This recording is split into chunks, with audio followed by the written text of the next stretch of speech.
Alongside Srikar, Rajendran, I'm Ravi Kapur. After Game 5 of the NBA Finals, and the Oklahoma City Thunder are one game away from winning a championship. Of course, coming into the series, they were the favorites. The Pacers got off to a great start in Game 1, really stealing Game 1.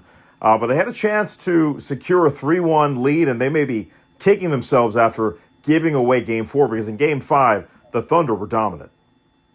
They were definitely dominant. It's been the same Thunder team that's been putting in work throughout these entire playoffs, and now just one win away from bringing that first chip back to Oklahoma City. It's going to be a big moment for the Thunder fan base, and I'm not one to really write teams off, but you look at what Indiana's going into, it's a pretty sticky situation, especially if you may be without Tyrese Halliburton, who put up an absolute dud in Game 5. It's going to be tough. It's going to be tough, and it's an absolute tall order to go up against the Thunder in general, even with a fully healthy squad. And now if you're down, one of your biggest players, the going is really going to get rough for the Pacers. So what do you attribute Halliburton's struggles? I mean, he had 4 points. He literally did not hit a shot from the field, which, again, this is the NBA Finals. That is not a performance that the Pacers can withstand. Especially when Jalen Williams for the Thunder gets 40 points, and of course SGA with his standard 31. So talk about Halliburton for a moment. I mean, can you attribute this to the calf, injury that was diagnosed after the game? I mean, why do you think he played so poorly? Well, it's not only the calf. Like, the calf definitely plays a factor, but this is not his only game where he underperformed, especially in these finals. Obviously, everyone will look to Game 1, and, I think people are a little too quick to crown a new king or throw the superstar label around. For my money, I don't think Tyrese Halliburton is a superstar, and it's really just because of consistency. And we've seen it throughout these finals. To be a superstar player and to live up to that max contract, obviously, one part of it is showing up in big moments, which he obviously has, but it's also being consistent in big moments, which is something where I think he lacks. And especially when we look at this game, his only points came off of free throws. He was 0 for 6 from the field, and I think he works a lot better within the Pacers offense when it's running at a higher tempo. When the Thunder are able to slow things down and really make the onus set on Tyrese Halliburton, he crumbles a little bit. And that's the issue with Halliburton, is that when, the Pacers go on these big runs, when they're automatically just pushing the pace on a team, that's where he's going to thrive.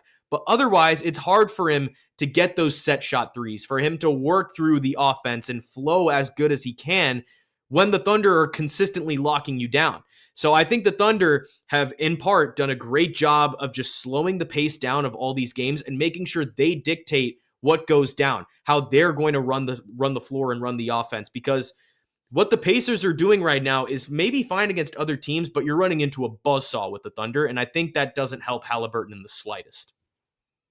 Well, the Thunder's defensive prowess was on full display in Game 5, but I do want to point out T.J. McConnell really helped the Pacers get back in the game in the third quarter. He had 18 points off the bench, and I guess really is the consideration for Rick Carlisle. Should they play McConnell more if Halliburton, in fact, is too dinged up to be effective?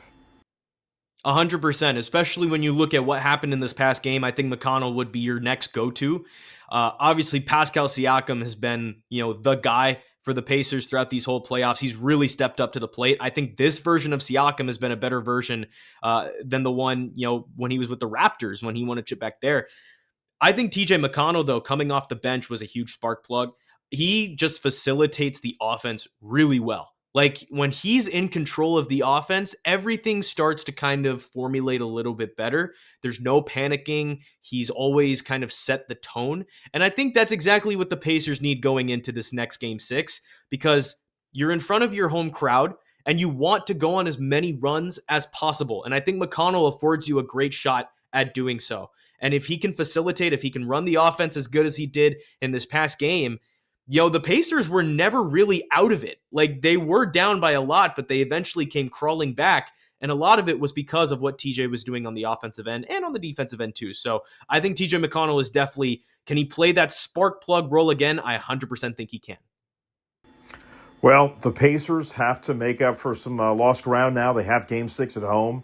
Certainly, I think they're plenty capable of winning. This series has been neck and neck, and I think we kind of predicted after game one that this would be a long series. So the Pacers look to extend, now down 3-2 against the Thunder, who look to win their first NBA title. We'll see if they get it done on the road. For Srikar, Rajendran, I'm Ravi Kapur. We'll see you after Game 6.